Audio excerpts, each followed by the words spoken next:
अजय देवगन ने अपनी film son of सरदार 2 की रिलीज़ 1 हफ़्ते आगे बढ़ा दी है। अब ये फ़िल्म 1 अगस्त को रिलीज़ होगी। कहा ये जा रहा है कि अजय देवगन डर गए हैं।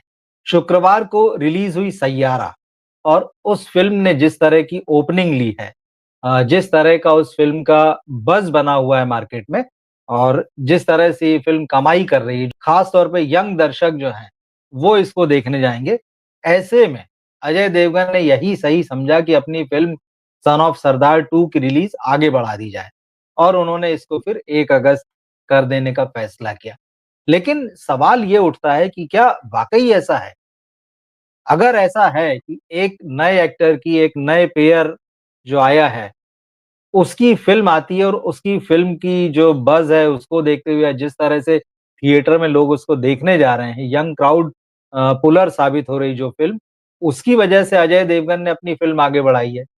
ये आश्चर्य की बात है। हालाँकि अजय देवगन इस पर चीज़ें क्लैरिफ़ाई करेंगे कि नहीं करेंगे ये कहा नहीं जा सकता। लेकिन 1-2 इंटरेस्टिंग चीज़ें मैं आपको यहाँ पर बताता हूँ। अजय देवगन और अहान पांडे, अब कहने को तो कोई कनेक्शन नहीं है। अहान पांडे जो हैं, वो इस फ़िल्म में नज़र आए, सैयारा से उन्होंने डेब्यू किया है, उनके साथ में अनीत पड्डा है। लेकिन कुछ खबरें अब ऐसी आई है कि एक समय था, कोरोना के आस-पास का दौर, 2019 के आस-पास का दौर, उस समय अहान पांडे को अजय देवगन के साथ एक फ़िल्म में लॉन्च करने की तैयारी चल रही थी। और बताया ये जाता है, खबरें ये है कि Ahaan Pandey super hero film में नज़र आने वाले थे। वो सुपर हीरो की तरह फ़िल्म में आते और उस फ़िल्म में अजय देवगन विलेन होते और फ़िल्म में मानुषी छिल्लर जो हैं, उनको मतलब उनको हीरोइन बनाया जाना था अहान पांडे की। अब ये खबरें आ रही। अब ये संयोग की बात देखिए फिर कि जिस हीरो के साथ में, जिस सीनियर के साथ में अहान पांडे को आना था, वो फ़िल्म बाद में शेल्व कर दी गई। अब उन्हीं अहान पांडे की फ़िल्म जब रिलीज़ हो रही है, बल्कि रिलीज़ हो चुकी है, उसके 1 हफ़्ते बाद में अजय देवगन की फ़िल्म आनी थी, मगर अजय देवगन ने तय कर लिया कि भाई इस फ़िल्म से टकराना नहीं है, इस नए लड़के से टक्कर नहीं लेनी है। अब हकीकत क्या है कोई नहीं जानता, लेकिन आज जब अजय देवगन की तरफ से या उनकी टीम की तरफ से जो पोस्ट आया है कि भाई इस फ़िल्म को हम आगे बढ़ा रहे हैं, इसकी रिलीज़ डेट जो है 1 हफ़्ते आगे बढ़ा दी गई है। तो उसके बाद लोगों ने तो यही मतलब निकाला है। लोगों ने यही मतलब निकाला है कि अजय देवगन जो हैं, वो डर गए हैं जिस तरह का क्रेज़ सैयारा को देखने को मिल रहा है, जिस तरह से पूरा यंग ऑडियंस जो है सैयारा को देखने जा रहा है, वैसे में अजय देवगन किसी तरह का जोखिम लेने को तैयार नहीं है। अब 1 अगस्त को जब ये फ़िल्म रिलीज़ होगी तो एक इंटरेस्टिंग बात इसमें ये है कि फ़िल्म की एक्ट्रेस मृणाल ठाकुर का बर्थडे जो है वो 1 अगस्त को आता है।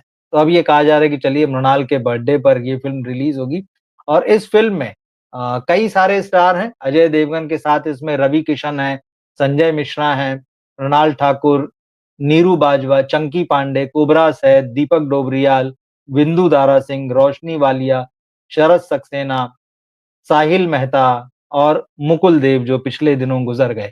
उनकी ये आखिरी फ़िल्म होगी, वो आखिरी बार पर्दे पर दिखाई देंगे। तो ये एक सन ऑफ सरदार जो है 2012 में आई थी और 2012 में आई हुई फ़िल्म का आप इसको सीक्वल कहिए, फ्रैंचाइज़ी कहिए, फ़िल्म आएगी तब क्लियर होगा। अब ये फ़िल्म लगभग 13 साल बाद आ रही है। अब यहाँ पे भी एक कमाल का संयोग जुड़ रहा है, वो भी मैं आपको बताता हूँ जो चीज़ें मैं देख रहा था। सन ऑफ सरदार जब 2012 में रिलीज़ हुई थी, तो उस वक़्त बॉक्स ऑफिस पर अजय देवगन की टक्कर यशराज फ़िल्म्स से हुई और सैयारा जो है वो यशराज फ़िल्म्स की ही फ़िल्म है। तो कहते हैं ना कई बार कि देर से सही लेकिन काल का पहिया घूमता है और आप उसी जगह पर वापस पहुँच जाते हैं। तो उस वक़्त अजय देवगन ने जिस तरह से वो फ़िल्म क्योंकि अजय देवगन की फ़िल्म के सामने जब तक है जान, यश चोपड़ा की आखिरी फ़िल्म, जो यशराज फ़िल्म्स हैं उसके संस्थापक, उसके सर्वेसर्वा, तो आखिरी फ़िल्म थी उनकी और यशराज फ़िल्म्स के लिए बहुत ही इमोशनल मोमेंट था कि भाई यश चोपड़ा की हम आखिरी फ़िल्म को रिलीज़ कर रहे हैं, उसके सामने कोई फ़िल्म टक्कर में ना हो, ये फ़िल्म अच्छे से चल जाए, लोग इसको देखने आएँ, लोगों का ध्यान डाइवर्ट ना हो, बॉक्स ऑफिस पर कोई क्लैश ना हो।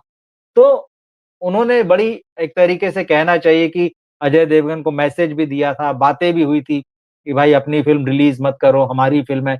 यश जी की फ़िल्म है, सीनियर हैं इंडस्ट्री के, नहीं है आखिरी फ़िल्म है, उनका आखिरी काम है ये बतौर निर्देशक, अकेले आ जाने दो। लेकिन उस वक़्त जो है अजय देवगन अड़ गए थे और उन्होंने कहा था कि नहीं, मेरी भी फ़िल्म रिलीज़ होगी और जो थिएटर में स्क्रीन के बँटवारे और शोज़ के जो बँटवारे होते हैं, उसकी लड़ाई उन्होंने सीधी लड़ी थी यशराज फ़िल्म्स के साथ में। अब ये ज़रूर हुआ था कि 2012 में जब ये दोनों फ़िल्में आमने-सामने हुई, तो बॉक्स ऑफिस की टक्कर में शाहरुख की फ़िल्म ने बाजी मारी थी कलेक्शन के लिहाज़ से। लेकिन सन ऑफ सरदार ने उसको कड़ी टक्कर दी थी। इतना ज़रूर हुआ था कि आप ये कह सकते हैं कि भले ही शाहरुख की फ़िल्म जब तक है जान उस वक़्त आगे रही हो, लेकिन उस फ़िल्म को बड़ा डेंट पहुँचाया था अजय देवगन की फ़िल्म ने। तो एक वो समय था और आज जबकि 12-13 साल बाद एक बार फिर से एक तरीके से 1 हफ्ते आगे-पीछे करके आमने-सामने ही थे, मगर यशराज की फ़िल्म इतनी मजबूत बॉक्स ऑफिस पर कि अजय देवगन को कुछ उन्हें कहना नहीं पड़ा, कोई मैसेज नहीं भेजना पड़ा, कोई रिक्वेस्ट नहीं करनी पड़ी। बगैर कहे अजय देवगन ने अपनी फ़िल्म को 1 हफ्ते आगे बढ़ा दिया, वो समझ गए कि इस फ़िल्म से अगर मैं टकराऊँगा, तो मुझे सिर्फ़ नुकसान ही नुकसान होना है। ये अलग बात है कि अजय देवगन या उनकी टीम इस बात को कभी एक्सेप्ट करेंगे कि भाई ये बात सच है कि सैयारा में जो क्रेज़ दिख रहा था दर्शक जिस तरह से उस फ़िल्म को देखने जा रहे थे, पूरा यंग ऑडियंस जा रहा था, तो ऐसे में हमारी फ़िल्म कौन देखता, अगर हम आते तो। तो वो एक्सेप्ट करें ना करें, लेकिन बॉलीवुड की दुनिया, फ़िल्म मीडिया इसको इसी तरह से ले रहा है कि अजय देवगन को अपने कदम जो है पीछे खींचने पड़े हैं। तो देखते हैं, वैसे अजय देवगन का अगर आप रिकॉर्ड देखें, तो कोरोना के बाद में उनका रिकॉर्ड बुरा नहीं है। कोरोना के बाद में चाहे अजय देवगन के साथ के आप ले लीजिए, तीनों खान तिकड़ी ले लीजिए, तो उसमें शाहरुख खान उस दौर में घर बैठ गए थे कोरोना के आस-पास के दौर में 2018 में उनकी जो फ़िल्म थी ज़ीरो, वो बुरी तरह फ्लॉप हुई थी और उसके बाद फिर 2023 में जबकि कोरोना से लगभग उबर चुकी थी इंडस्ट्री या ये देखा जा रहा था कि अब कब उभरेगी, तो उस दौर में शाहरुख ने कमबैक किया था पठान से, जवान से। सलमान की फ़िल्में 2017 से अभी तक फ्लॉप ही चल रही हैं, वो उससे उबर ही नहीं पाए हैं। आमिर खान को भी लगभग 10 साल हो रहा है, तो अभी जाके उनकी सितारे ज़मीन पर जो है वो थोड़ा बॉक्स ऑफिस पर चली है कुछ कमाई-वमाई की, वरना उनकी जो पिछली 2 फ़िल्में थी, लाल सिंह चड्ढा और ठग्स ऑफ हिंदुस्तान, वो फ्लॉप रही थी। ऋतिक रोशन इस बीच आके फ्लॉप रहे हैं। अक्षय कुमार लगातार फ्लॉप फ़िल्में दिए जा रहे हैं। मतलब सबके लिए मुश्किल दौर चल रहा है। इसके बावजूद अजय देवगन का रिकॉर्ड अगर आप देखेंगे कोरोना के दौर में या कोरोना के बाद से अभी तक का, तो वो भी साल में 4 फ़िल्म भले ही ना करें लेकिन वो 2 फ़िल्म तो एवरेज ले ही आते हैं। और 2 फ़िल्म में से एकाध-एकाध उनकी चल जाती है, तो उन्होंने बीच-बीच में हिट फ़िल्में दी हैं।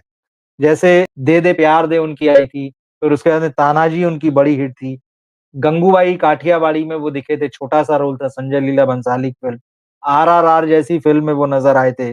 दृश्यम 2 उनकी हिट थी। पिछले साल शैतान उनकी हिट थी। रेड 2 इस साल चली। लेकिन इन सब के बीच में अजय देवगन ने इतनी मतलब अगर आधा दर्जन फ़िल्में उनकी हिट रही है, तो कम से कम 10 फ़िल्में उन्होंने फ्लॉप दी हैं। लेकिन बाकी एक्टर्स की तरह उनका मामला नहीं रहा कि मैं सारी ही फ़िल्में फ्लॉप दे रहा हूँ। तो इस हिसाब से तो अजय देवगन बॉक्स ऑफिस पर काफ़ी मजबूत नज़र आते हैं अपने कंटेम्परेरी एक्टर्स के मुकाबले। लेकिन सैयारा की वजह से उनको जो कदम उठाना उठाना पड़ा है, ये बड़ा चौंकाने वाला है।